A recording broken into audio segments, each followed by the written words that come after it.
Okay, so this is where we left off last time. So we were doing, we did this gas exchange, and you saw what happened at the alveolar level, what happened at the tissue level, and I also showed you that video. So if you look at it, in the alveolus, it's called the external respiration. So this is kind of a review.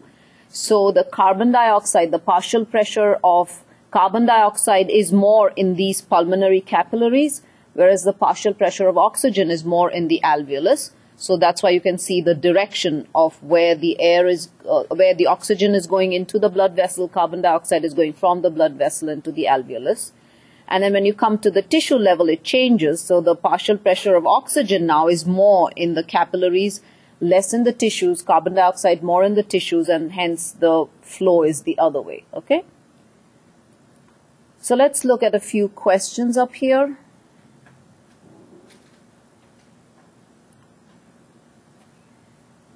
So when there's pulmonary congestion, which of the following is affected?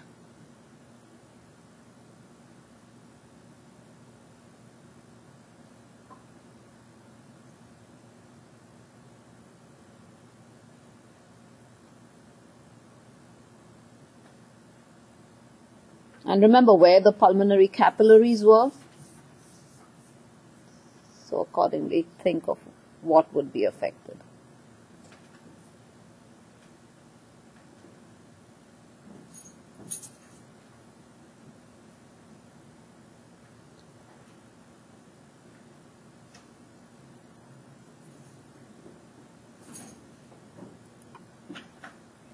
Okay, so here, I know it threw you off because I just talked about partial pressure, and so you went for that. It was the respiratory membrane thickness. Remember, the pulmonary capillaries were present in between the alveoli, in the interalveolar septa. Remember up here, in the interalveolar septa? And I said when there was congestion, that means this blood vessel is dilated, so fluid oozes out over here. So it goes in here. So can you see how it's going to increase the respiratory membrane thickness, okay? Now here, why does carbon dioxide move into the alveoli?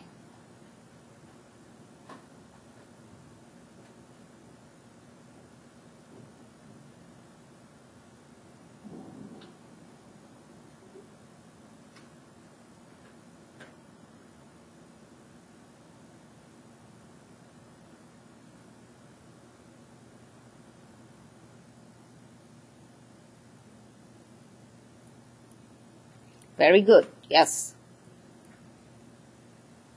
Now let's look at something else which we see when we were doing, gas transport and all the mechanics of respiration and everything, which was pulmonary gas exchange. And this was based on what we said was ventilation perfusion ratio. That means how well an alveolus is inflated, which is the ventilation, and how good the blood supply is to that area, which is known as perfusion. Whenever we talk about blood supply to an organ, we say, if it's good, we'll say that organ is perfused well. If it's not good, then we say it's not perfused well, okay? So we said in the beginning, we talked about it earlier, about how the alveolar inflation as well as the blood supply should both be good, so that, oxygen and carbon dioxide can diffuse easily. But if the ratio between the two is not adequate, the body actually has a way of making sure that nothing goes waste.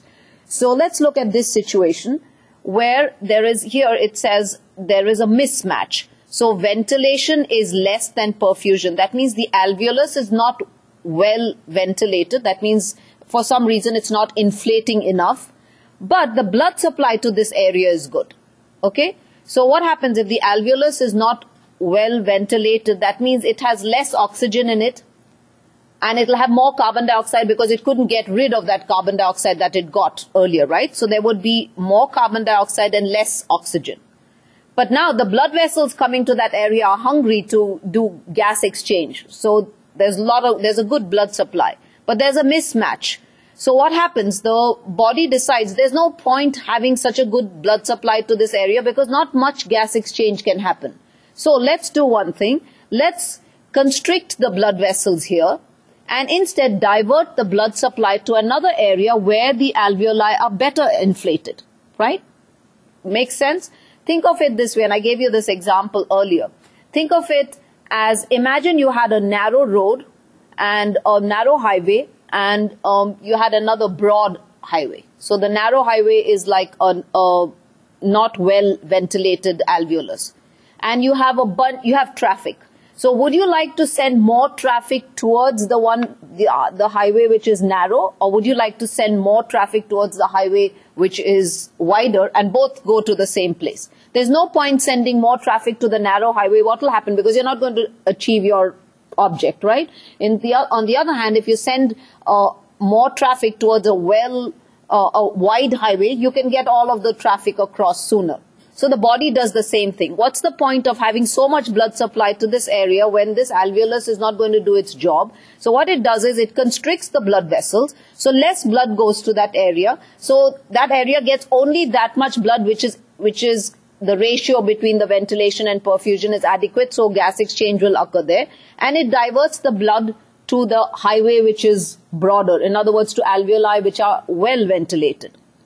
Now, since already in this area there is a problem because the ventilation is less, so carbon dioxide is kind of building up inside the alveolus. So what happens is, another thing that the body does is it causes the bronchi to dilate, so that whatever air has to go out, it's able to pass out easily, and whatever air has to come in is able to come in easily. So you understand how it's going to cause constriction of the blood vessels, but dilate the bronchi so that inspiration and expiration at least can happen properly. Okay? Look at the other situation. The ventilation is greater than perfusion. So you have this big highway, real wide, but very little traffic going to that area. Right? So what happened? Again, there's a mismatch over here. Well ventilated. Look at it. The blood supply is less. So what the body does is it dilates these blood vessels. When you dilate blood vessels, more blood will flow to that area. So that ratio will again come back to normal, and gas exchange could be normal. So in other words, if you have a wide highway, you have very little traffic, what do you want to do? You want to push more traffic towards it. So dilate the blood vessel. So, think of it in that sense. So now the blood vessels dilate. So the match between ventilation and perfusion now is made. And so there is increased ventilation, the perfusion also increases, and gas exchange can occur. There is a slight amount of bronchoconstriction. There's no need for the bronchi to dilate because everything is going on well. So what's the point of dilating the bronchi? Because the person is, the very fact that the alveolus is well ventilated means the bronchi and everything is working properly, because air is going in and is able to go out. So there's this very, very minimal bronchoconstriction, so that you just don't waste resources. Okay, so this is what happens in ventilation perfusion. So let's look at this. This is a really short video to just show you the relationship between them.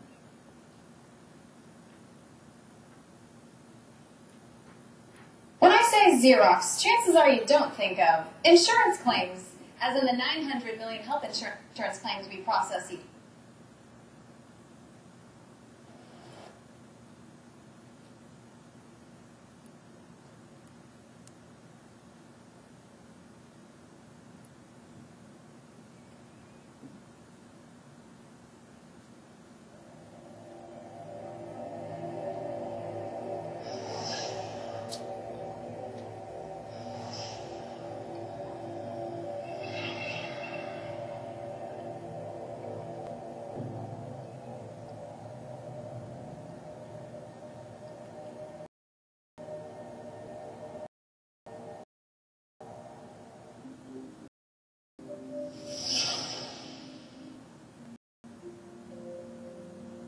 In the lungs, gas exchange occurs fresh air alveoli by ventilation, and blood capillary delivered by perfusion. Blood arrives at the exchange monoxide. Right leg gases delivered to the rest of the body. Gas excretions. There must be a close ventilation and perfusion through.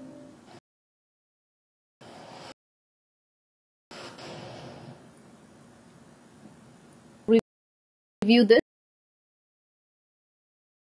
Few alveoli which were not functioning properly, and that means they were not expanding enough. And let me just raise the volume a little bit.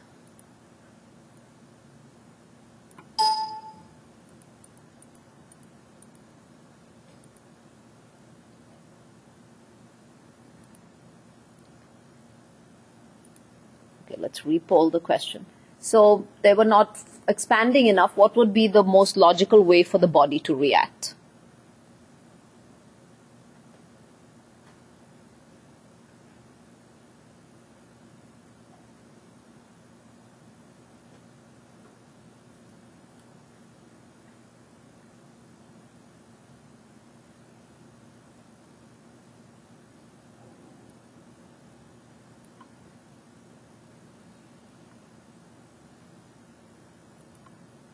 Very good. Decrease the blood supply to those alveoli.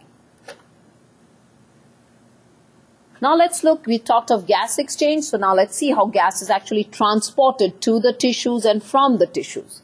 So the two main gases which are transported are oxygen and carbon dioxide. And oxygen travels in plasma as dissolved in plasma. 2% of the oxygen which travels in as dissolved is present in the plasma. But most of it, 98%, is carried bound to hemoglobin. And you remember, red blood cells, one of the main functions of a red blood cell was to carry oxygen, right? And that hemoglobin molecule, which is present there. And that hemoglobin molecule is capable of binding to million molecules of oxygen.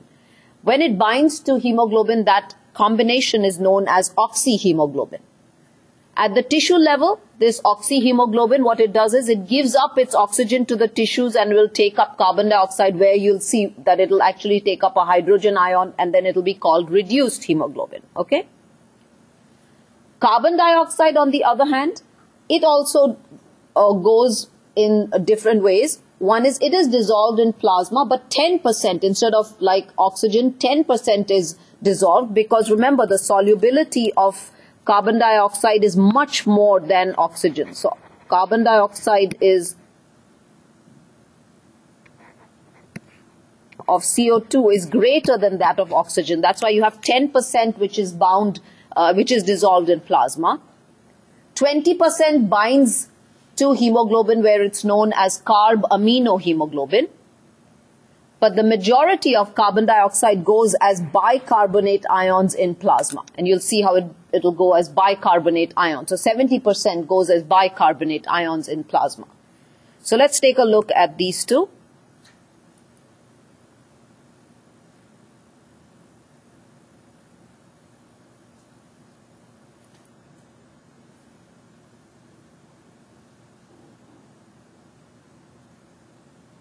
Name is Kevin Don Acklet. I'm a cardiovascular surgeon.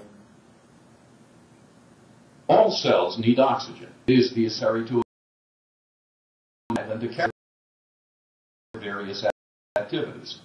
Bringing oxygen to the cells requires the uptake from the lungs, its transportation, and all over the body. The first step is the taking up of oxygen by blood flowing through fine capillaries in the walls of the lungs' air sacs, or alveoli. From their gas freely circulating in the air, dissolve solution in the plasma within the of the alveoli. One solution of 8% of this dissolved oxygen is taken up by passing red cells, leaving just 2% remaining in the physical solution attached. Particularly well oxygen, because they contain a special oxygen-binding protein known as hemoglobin. Each molecule of hemoglobin itself contains a molecule of iron and oxygen. Hemoglobin that is fully saturated with oxygen is bright red hemoglobin. On the other hand, hemoglobin that is not saturated with oxygen is called deoxyhemoglobin. It is hemoglobin that makes it possible for the red cells to pick up oxygen dissolved in the blood, transport hemoglobin, and release it back into the blood as oxygen in solution, ready for body. Hemoglobin gives up oxygen through capillaries in tissues where there is a content or oxygen. The partial pressure of oxygen represents the level of dissolved oxygen in plasma. As oxygen is released and again is carried in solution, the partial pressure in the surrounding tissues. This causes oxygen to move capillaries in, reach the. This graph oxygen curve of hemoglobin shows why hemoglobin is particularly suited to its role in transporting oxygen. The oxygen dissociation curve demonstrates the relationship between carried in combination with hemoglobin, the O2 saturation, and the partial pressure of oxygen in the arterial blood.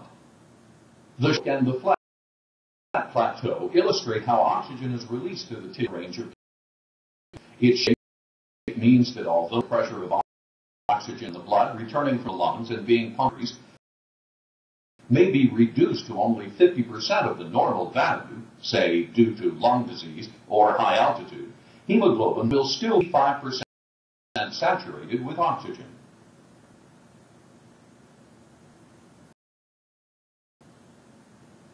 So I thought that was a really good video, which to have 100% saturation.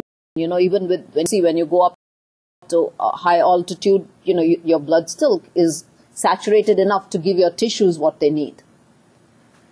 And so that was oxygen. So you saw how it dissolved in plasma and bound to hemoglobin. When it went to the tissues, the hemoglobin gave it up and, you know, oxygen went into the tissues. Let's look at carbon dioxide.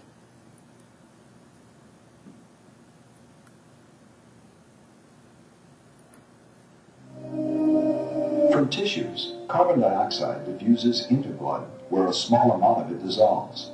The remaining molecule, red blood, combined and eventually contain hydrogen and bicarbonate ions.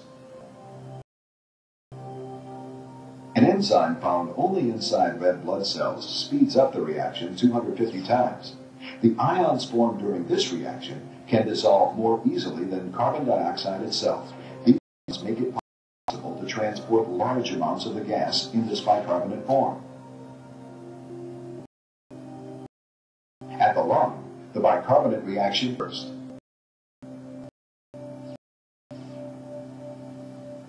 Carbon dioxide diffuses out of blood and through the moist walls of the alveoli, where exhaling removes it.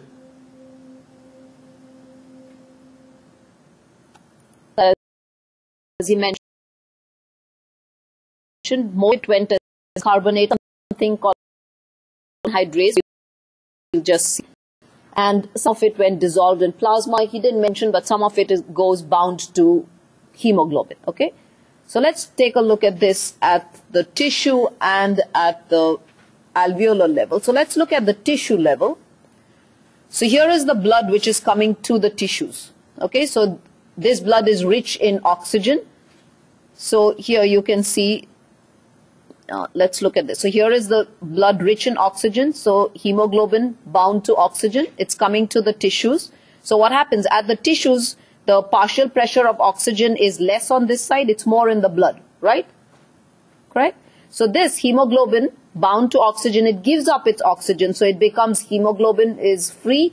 Oxygen is released. This oxygen passes from the blood into the tissue cells. See that? Okay.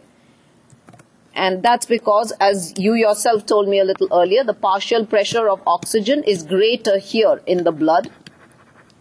And in the tissues, it's less. What is more in the tissues? The carbon dioxide. Partial pressure of CO2 is greater in the tissues because the tissues are metabolizing and they're producing carbon dioxide. So naturally, you would expect that carbon dioxide now will diffuse here into the blood, right? So here, this is the 98% of the oxygen bound to hemoglobin. That's released. Oxygen goes into the tissues. And the part of the oxygen, with the 2%, which was dissolved in plasma, that just passes out normally. It doesn't have to detach itself from anything.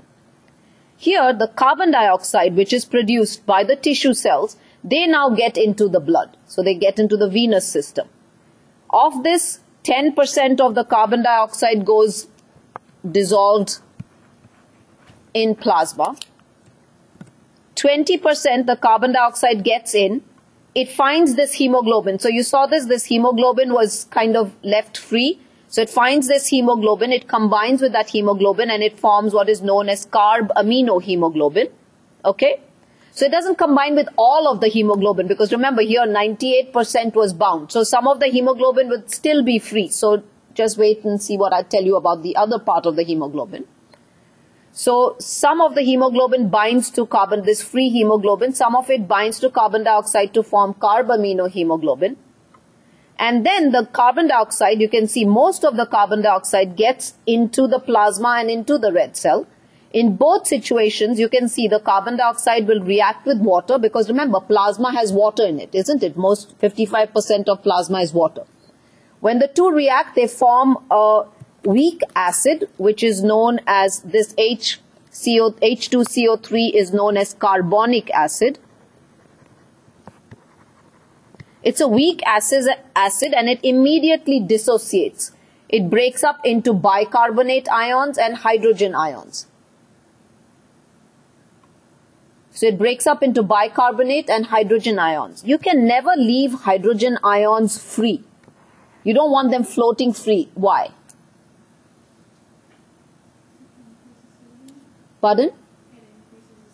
Exactly. It will change the pH, right? If there are more hydrogen ions, it will make the blood more acidic. You don't want that to happen. Blood has to remain in that 7.35 to 4.5 pH, right? So immediately this hydrogen ion which is released is bound to plasma proteins. If you remember when we did blood, one of the functions of blood was plasma proteins acted as buffers. So this is acting as a buffer. Buffers are substances which mop up or release hydrogen ions so that they resist changes in pH. So here in the plasma, this bicarbonate ion is present, which is the way that carbon dioxide is going to travel, and the hydrogen ion which is left there, that's immediately bound to plasma proteins. In the red blood cell, where most of the carbon dioxide is going, it does the same thing. It reacts with water forming carbonic acid. It forms H2CO3. That H2CO3 breaks up or immediately splits into bicarbonate and hydrogen ions. These hydrogen ions, they are bound to that remainder of the hemoglobin. Remember, part of the hemoglobin reacted with carbon dioxide. The remaining hemoglobin bind to this. So hemoglobin also acts as a buffer. So here it forms something known as reduced hemoglobin. HHB is reduced hemoglobin.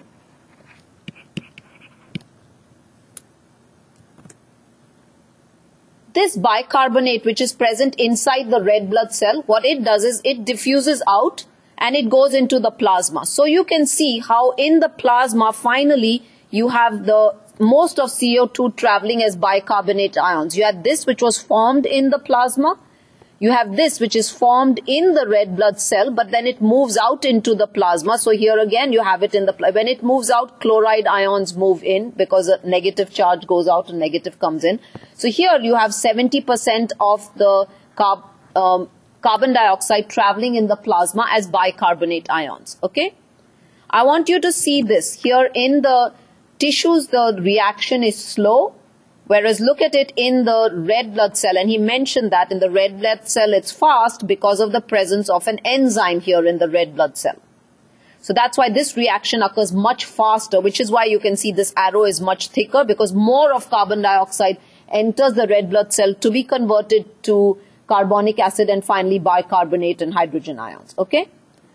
So this now, the tissues have got oxygen, carbon dioxide has moved into the capillaries from where it will go into the veins and then be carried to the heart, the right heart, and from where it will now go to the lungs. So let's see now what happens in the lungs. So here we have transport in the lungs. So this is the alveolus and this is the blood which is coming to the lungs. So this blood which is coming to the lungs is bringing that carbon dioxide. So you have that 10% dissolved as carbon dioxide that just diffuses right across. Remember at the alveolar level, from the blood, because the partial pressure of CO2 was more in the blood, that the CO2 diffuses into the alveolus and oxygen from the alveolus diffuses into the blood, right? We saw that earlier. So here if you look at it, that dissolved carbon dioxide just goes straight into the alveolus, and it goes into a gaseous form and you breathe that out. The bicarbonate, which is present in the plasma, some of that bicarbonate reacts with hydrogen ions. The buffers give up, the plasma proteins give up those hydrogen ions. It forms carbonic acid, which breaks down into water and carbon dioxide. That carbon dioxide moves into the alveolus and again in a gaseous form, and you breathe it out. Most of the bicarbonate present in the plasma actually now goes back into the red blood cell, where it reacts with hydrogen ions. Again, the hemoglobin will give up the hydrogen ions so that it can attach to oxygen. So the hemoglobin gives up the hydrogen ions, they combine with bicarbonate, H2CO3 is formed, which splits into water and carbon dioxide. This is fast again because of the presence of this enzyme. So this enzyme allows the reaction to go either direction, but it causes it to go in a fast manner. And here now the carbon dioxide again diffuses out and goes into the alveolus. And then remember, you had that carb amino hemoglobin. That the carbon dioxide breaks off from the hemoglobin and it liberates carbon dioxide, which will go into the alveolus. This hemoglobin, which is free, it will react to some of the oxygen molecules, and that reduced hemoglobin also will react to the oxygen molecule. So that's how the hemoglobin mops up 98% of the oxygen. Followed? Okay. So what is primarily transported from the lungs to the tissues by blood?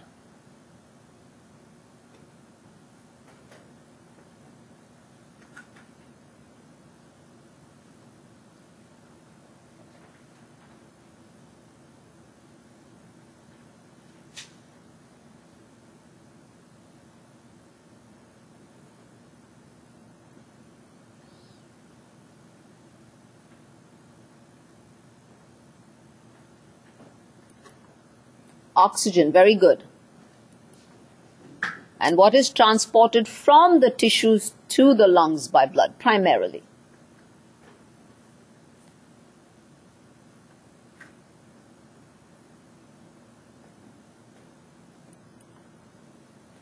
Carbon dioxide. Remember, from the tissues to the lungs, the tissues are giving up carbon dioxide, and that's what is going back to the lungs. Remember, the veins, it's taking to the lungs, so these are the capillaries, so it is carbon dioxide which is going in the veins, which will go into the right heart and then in right atrium, right ventricle, and from there, of course, the pulmonary artery, which is why the pulmonary artery is deoxygenated, okay? So from the lungs to the tissues was primarily oxygen. From the tissues to the lungs was carbon dioxide, okay? What makes the reaction faster in the red blood cell compared to plasma?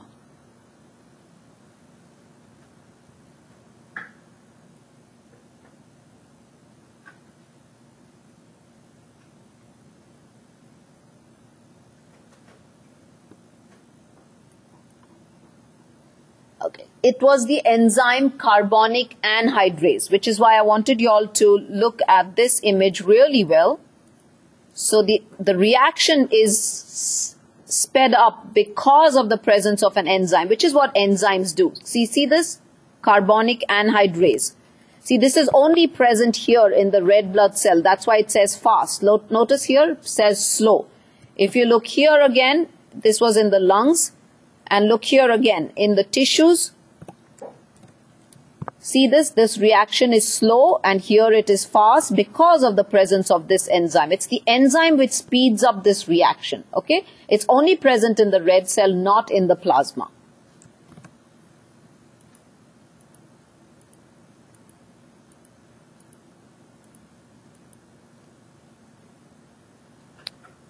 Now we come to the last feature in the entire respiratory process, which is the control of respiration. So there are certain vital centers which are present in the brainstem, especially in the medulla and the pons. And there is, these are known as, when it's in the pons, it's called the pontine respiratory center. It makes sure that your respiratory pattern is kept smooth. And in the medulla, you have an inspiratory center, and there's a special group up here which you can see, which is called the dorsal respiratory group. This is the one which controls from here, it sends impulses to the external intercostals and the diaphragm, which are the inspiratory muscles. So it controls these muscles. And so these vital centers are really important. So sometimes when you have brainstem injury, and we say that a person dies of cardiorespiratory arrest, because in the brainstem, in the pons and medulla, you also have the cardiovascular centers, the cardiovascular system centers. So these vital centers are the respiratory and cardiovascular. So whenever someone has a brainstem injury, you can understand that all of these centers, not only the respiratory but cardiovascular, will go, and that's why people die of cardiorespiratory arrest. So this is really, really important. Apart from this, we also have receptors which help to control respiration. So these receptors, they sense the levels of carbon dioxide or oxygen or hydrogen ion concentration. So these are chemical levels. So these are known as chemoreceptors. So these chemoreceptors, you have central chemoreceptors which are present in the brain. They are present in the medulla. So they are called medullary chemoreceptors.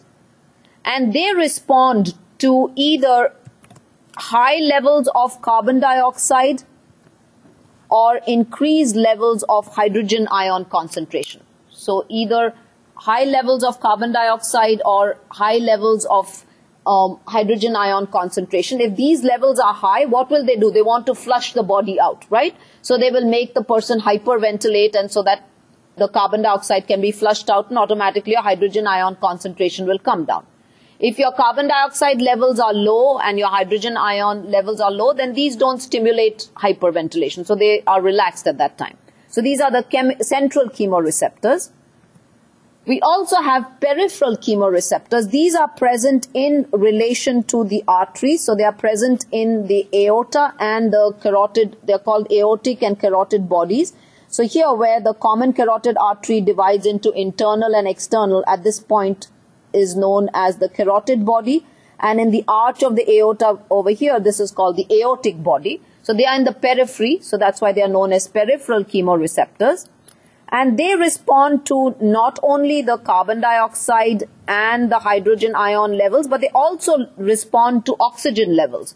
So if there is a low level of oxygen or an increased level of carbon dioxide or an increased level of hydrogen ion concentration, what they will do is they will send impulses to the inspiratory center, to those vital centers, telling them that you need to stimulate respiration.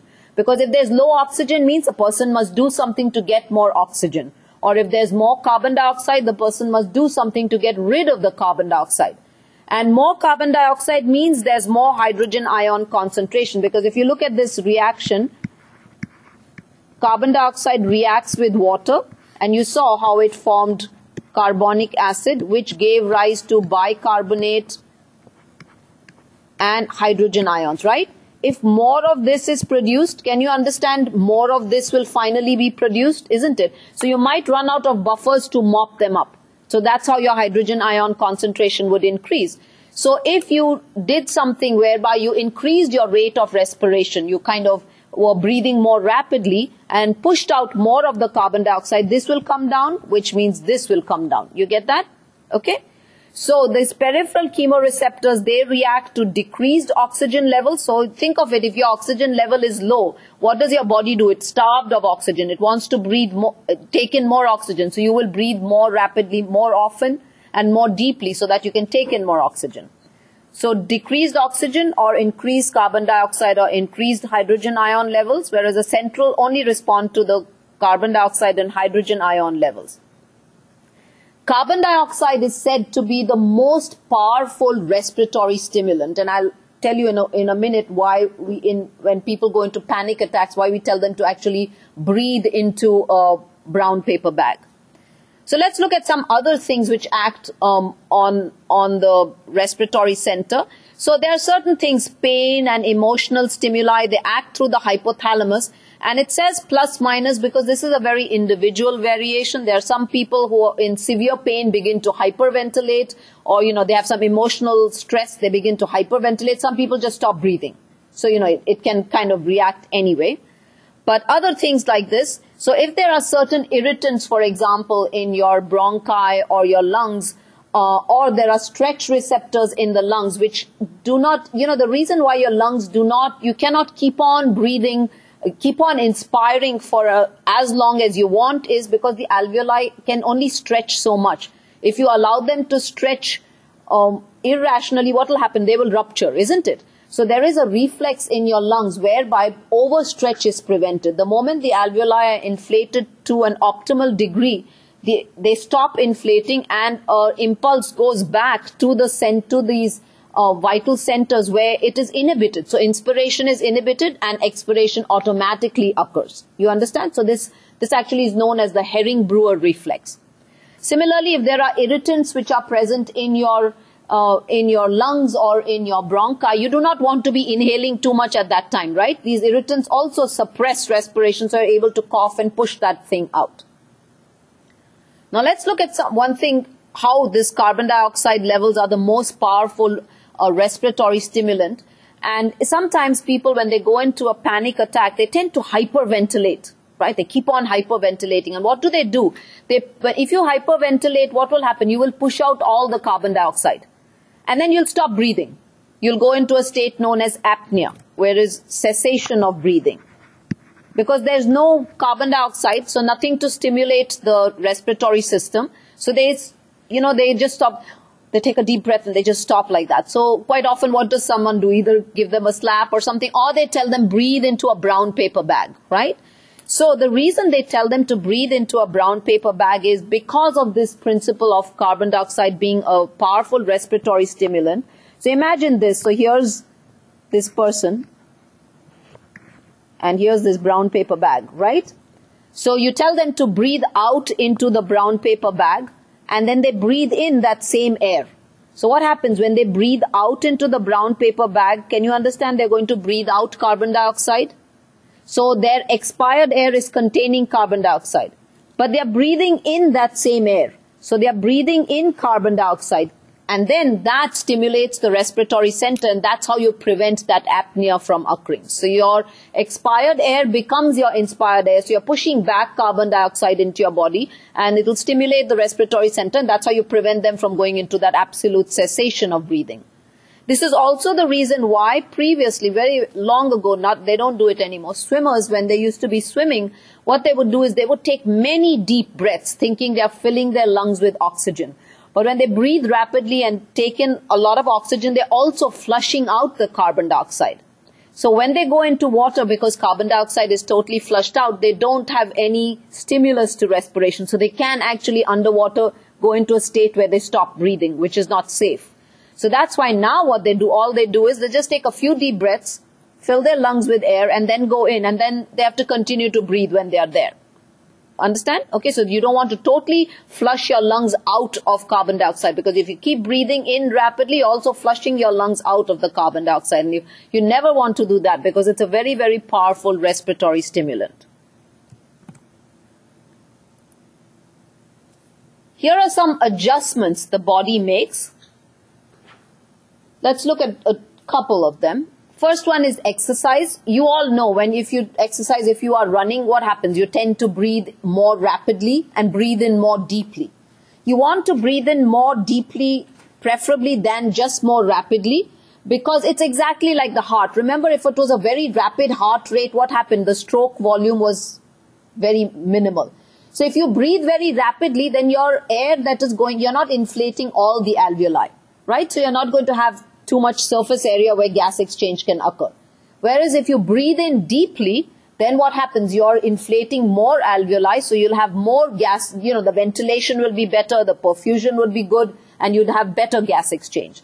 So during exercise, one tends to, your respiratory rate goes up, but your depth of respiration also goes up, and it's preferable to make sure that your depth goes up more than just your respiratory rate.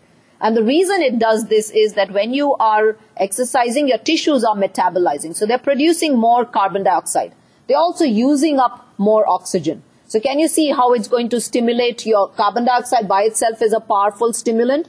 Plus it's going to stimulate your chemoreceptors, peripheral and central, which will go and act on the inspiratory center and make you breathe rapidly and more deeply. At high altitudes, what happens is the air is rarefied. There is less oxygen over there. So the person in the beginning you have to acclimatize yourself. In the beginning, there is increased ventilation because you're trying to mop up as much oxygen or take in as much oxygen as possible because of the low oxygen levels there and increased carbon dioxide. After some time, your body kind of gets used to it and you don't kind of have this increased respiratory rate and increased ventilation. And the reason for that is that there are other systems which come into play. One is that your kidneys produce erythropoietin. Because of low oxygen levels, your kidneys begin to produce erythropoietin. And this erythropoietin stimulates your bone marrow and causes polycythemia or increased red blood cell production. When there are more red blood cells, that means more hemoglobin, so you can mop up more oxygen. So that's one of the adjustments the body does. So you will find that athletes also tend to have polycythemia because of an increased tissue demand, plus people living at high altitudes as compared to sea level. And the other thing is that because the saturation isn't as much, the hemoglobin gives up the oxygen more readily at the tissues. And there are other factors which also happen because of which the hemoglobin gives up oxygen more tissue. So this is one of the ways that the body acclimatizes at high altitudes, by allowing the hemoglobin to increase in amount because of polycythemia. Also, the hemoglobin is not attached to the oxygen as much as it is at sea level. It just tends to give it up more easily. And so the tissues are able to kind of get what they need.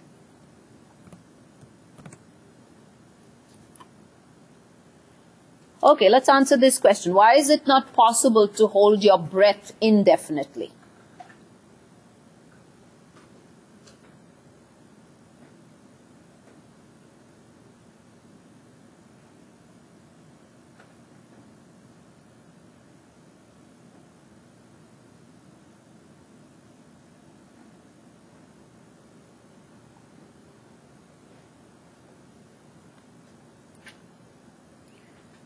Yes, it's carbon dioxide levels increase in the blood. Remember, it's the most powerful respiratory stimulant. When you hold your breath, what happens? Carbon dioxide levels build up, right? And that stimulates your respiratory center so that now you have to inspire. So you have to take a breath. That's why you can't hold your breath. It's not because your muscles are not well conditioned. Your body does definitely need oxygen. But what is the primary cause of making you breathe, not being able to hold your breath, is because this carbon dioxide levels increase in the blood and they kind of stimulate your inspiratory center. So you begin to breathe and, breath holding is stopped. Of course, with training, some people are able to hold their breath a lot longer than some other people, but that requires a lot of training. But there is still a limit to which you can hold your breath. You can't just keep on holding it, indefinitely. Okay.